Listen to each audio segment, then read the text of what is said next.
Let's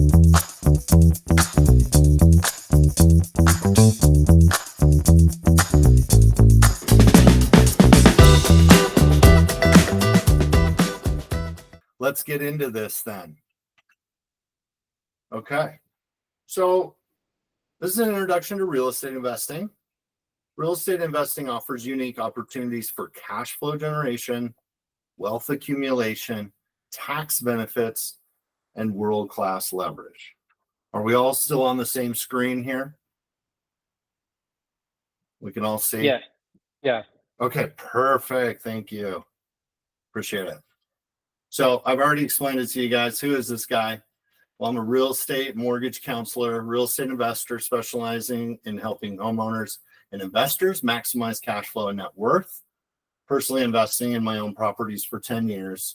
In that time, acquired over 120 properties, and I'm managing over $8 million of assets. So really the definition of real estate investing involves purchasing and owning, managing and selling real estate to generate profit.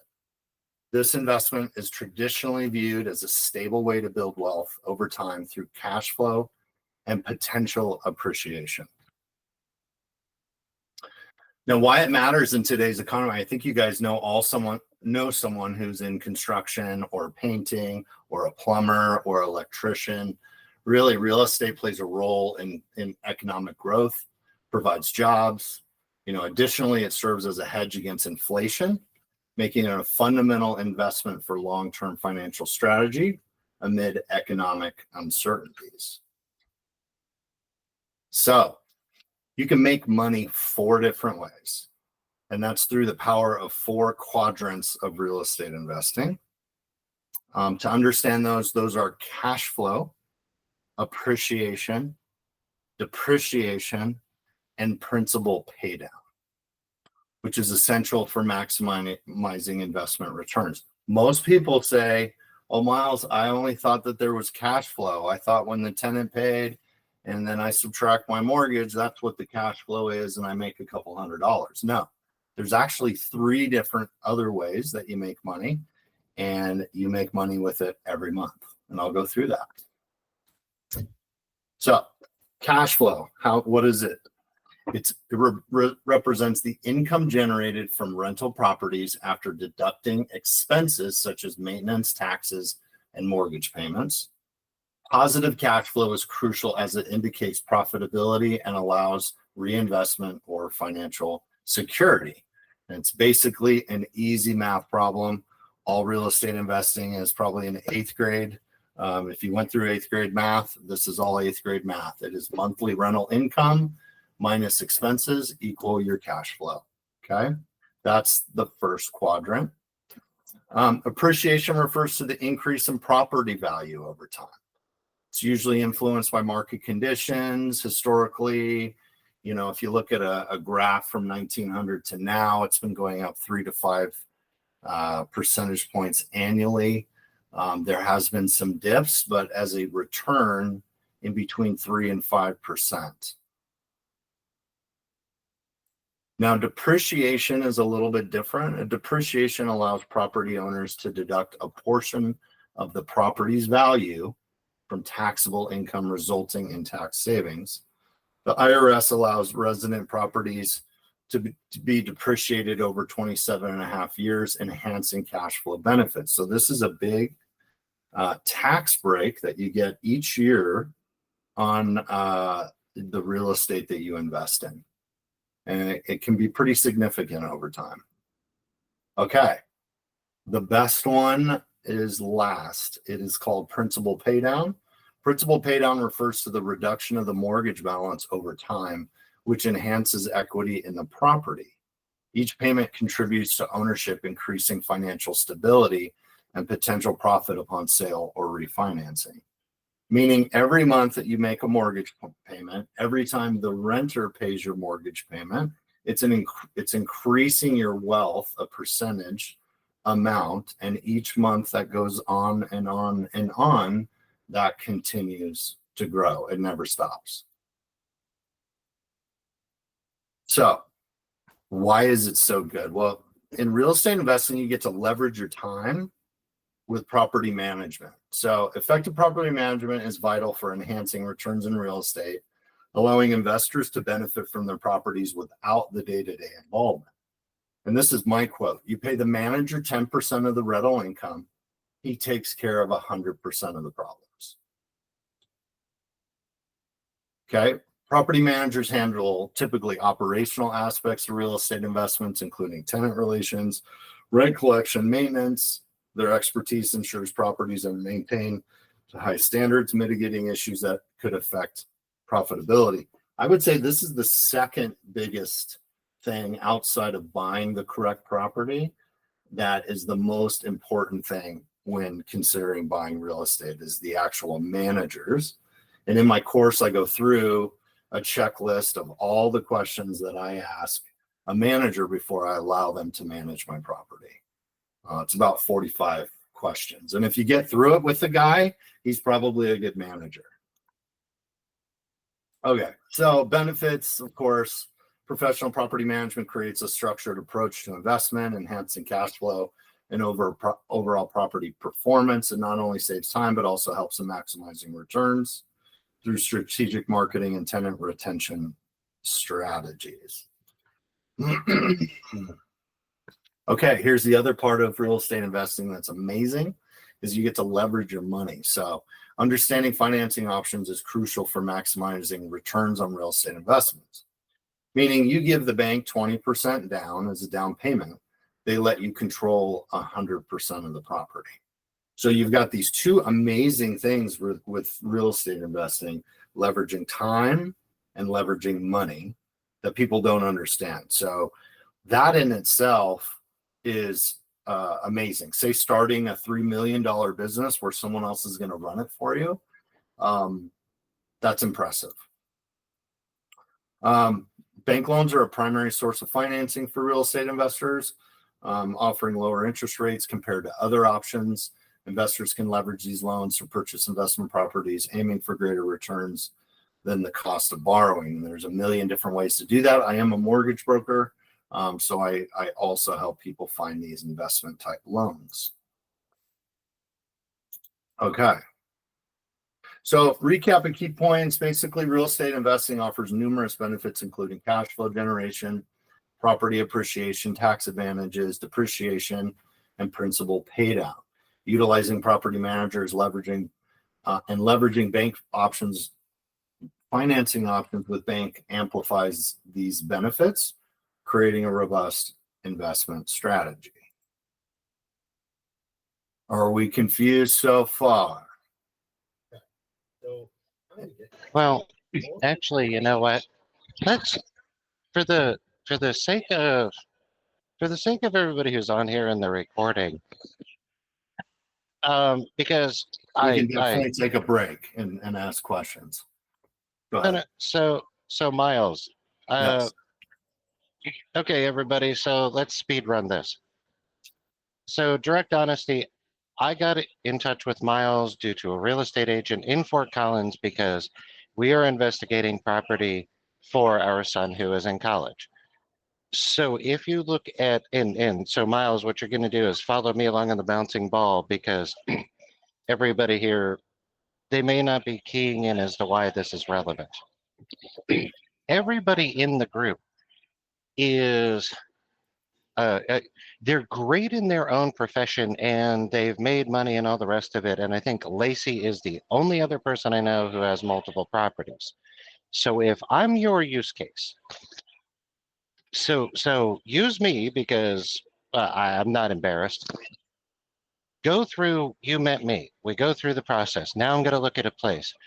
Okay, so if I get one, but it's a college house, but I don't understand how to get two, the reason that I was excited for this group is we all do different things, mostly in tech, maybe it's business, maybe whatever it is. We don't do what you do. So you say, oh, you have a property and leverage. Well, that goes straight out the fucking window. So if you use me as an example, if you explain it to them and you go, buy a house, but then when you get one, you can get two. And if you can get two, you can get five. that's you've been fantastic explaining how I can do that. And for them, they've seen your presentation and they know that you're great at it. But let's make it a little more human. And you know what? Oh You know, yeah, put me up no, against the wall absolutely. and Yeah. shoot, dude. Yeah. So here's the second part of this. And I kind of did a whiteboard presentation. I know there'll be questions, so just, leave them at the end, probably write them down and I definitely can answer them. But this kind of goes through like the meat and potatoes and the numbers of like why you would even want to consider doing that. And so here it's I think 8 minutes here. Let's break it down. With someone who has a house, let's say it's worth 500,000. Okay. And they paid it down for a little bit of time. Maybe they owe now 200,000. Okay. What we're typically going to do is we're going to go to the bank and ask for 80% of this value. And so we're going to get 400,000. We subtract the 200. We're going to have 200,000 to spend on more property. Where we're going to go is we're going to go to a cash flow market and find houses in the 150 to 200K range. And K is 1,000, by the way, if you didn't know. Okay, so in doing so, we usually need to put down about 20%. So if our cards are right and we buy a $200,000 house, let's say, you're going to need about 50,000 in down payment. Okay, so we're going to be able to buy 4 more houses with those down payments. So we're literally borrowing from one house, and let's call it a tree, because they're prettier than my houses. We're basically going to borrow from the tree branches of money, and we're going to plant 4 new trees. Now, if you ever planted trees before, you know the first part of planting a tree is a pain in the ass. Okay, it's the same with buying real estate. Usually the first 90 days is where you're stressed, you're spending time, and you're spending a little bit of money. Okay, but if you've ever planted trees before, you know that once this happens and the rain is coming down and the roots are building, over time you will get another beautiful tree, right? You've ever had kids? You see how fast they grow. If you've ever planted a tree 5 years ago, how does it look today? It's grown, right? And then we take money out of that tree and we plant 3 or 4 more. Okay, because real estate grows in 4 different ways, and this is called the quadrant. You have monthly cash flow, you have what they call appreciation, you have something called depreciation, which is what you get to write off on your taxes, and my favorite, principal pay down, or equity build. So I know you people are all numbers people. So let's get into the sticky of this, shall we? Okay, so we're going to take your $50,000 and we're going to plant it into one of these investment properties. Well, how do you not lose money? So here you go. We're going to take 200,000. So subtract out the 50, and now we're at $150,000 balance on your new loan. Okay. Okay, so remember I told you about the cash flow quadrant. Let's talk about that one first. Cash flow, we'll just call it CF, right? So cash flow is basically just a monthly, what's your income, which is rent, minus your mortgage payment. Excuse my writing today, it's really bad. Mortgage payment minus your property manager fee, because we're going to want this managed. Okay. Minus, that's it for right now, actually. So, and we're just doing it as an example, but I'm going to say the rent on that place was $2,000. Your mortgage payment was, I'm just rounding everything, $1,400. Your management fee is 10%, so we'll call it 200. Okay, now you're at 1,600, or what? Minus 14, 16, 400. 400 is your cash flow. That's actually pretty good. Okay, so we're going to break this down in a year, and we're going to say, and this is like if nothing ever goes wrong, because things can go wrong. But we're going to say that this house in cash flow made $4,800. Okay. Remember I told you there are 4 quadrants. We're going to go through all of them. Try to keep it all on the same page here. Okay. Now the appreciation is speculative, but over the course of the last 100 years, it's been going up 3 to 5% a year, which means the value of your house, take the value 200,000 times 3. Let's just use the low number. So the value of the house went up $6,000. Okay. We're just going to use that, call it V. All right. Now your depreciation or your tax benefit, I'm just going to use a simple number, but about $100 a month in tax credit. So we're just going to call it $1,200. Call that depreciation. They pay. And then the last one is, we're going to just call it equity build, EB, make it easier for you guys. So your equity build on this payment, every time you make a monthly payment, you're adding to your equity build or your principal pay down. If this is slightly confusing, I'd like to talk to you more. I could put you through the course where you fully understand this. Okay. We're just going to keep it very surface today. Your equity build is going to be $2,400 for the year. Okay. Now let's do the math here. 4,800 by 6,000, 1,200.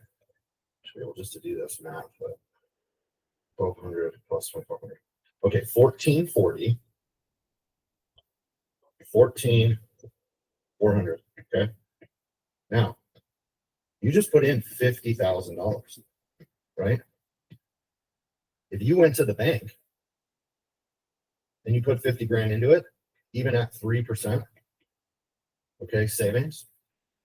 And that's surprising that they're paying that out right now. But let's just put it in the interest calculator. 50,000, 3%.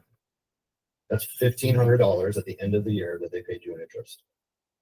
So what would you rather have? Would you rather put the money into the bank and make 1,500, or would you rather make 14,400? Because remember, at the bank, they can change this to 2%, they can change it to 1%, they can change it to 0. Where this number continues to grow and grow.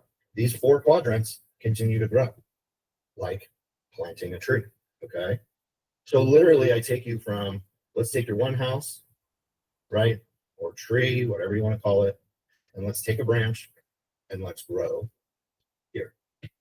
Now, I did want to say, I'm going to go back up the screen. But what this is called, when you take the 14,400 to the 50,000, that's called something called a cash on cash return.